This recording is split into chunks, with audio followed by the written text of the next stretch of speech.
மலை மாவட்டமான நீலகிரி மாவட்டத்தில் பல வருடங்களாக கிராம மக்கள் வெகு தூரம் நடந்து சென்று ரேஷன் பொருட்களை வாங்க வேண்டிய நிலை இருப்பதால் பொதுமக்களின் நலன் கருதி நீண்ட தூரம் சென்று ரேஷன் பொருட்கள் வாங்கி வரும் கிராமங்களை கண்டறிந்து அப்பகுதிகளில் கூட்டுறவுத்துறை மூலம் பகுதி நேர நியாய விலை கடைகள் திறக்கப்பட்டு வருகிறது. அதன்படி உதகை அருகே உள்ள கோழிப்பண்ணை பகுதி, நெல்லிமந்து பகுதியில் பகுதி நேர நியாய விலை கடைகள் சுற்றுலாத்துறை அமைச்சர் க. ராமச்சந்திரன், நீலகிரி நாடாளுமன்ற உறுப்பினர் ஆ. ராசா ஆகியோர் ரிப்பன் வெட்டி திறந்து வைத்து பொதுமக்களுக்கு ரேஷன் பொருட்களை வழங்கினார்கள். இந்த நிகழ்ச்சியில் கூடுதல் ஆட்சியர் கௌசிக், கூட்டுறவு பதிவாளர் தயாளன், மாவட்ட ஊராட்சி தலைவர் பொந்தோஸ், உதகை ஊராட்சி ஒன்றிய குழு தலைவர் மாயன் உட்பட அரசு அதிகாரிகள் பலர் கலந்து கொண்டனர்.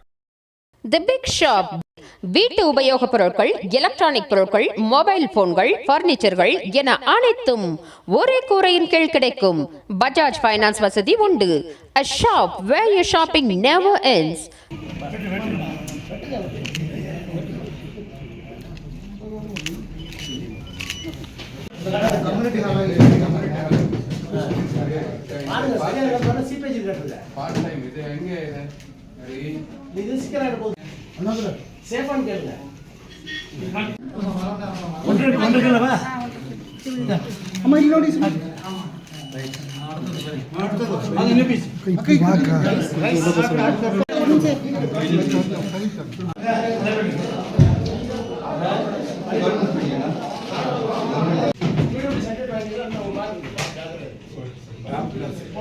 ராகம் டிவி யூடியூப் பக்கத்தை சப்ஸ்கிரைப் செய்யுங்கள்.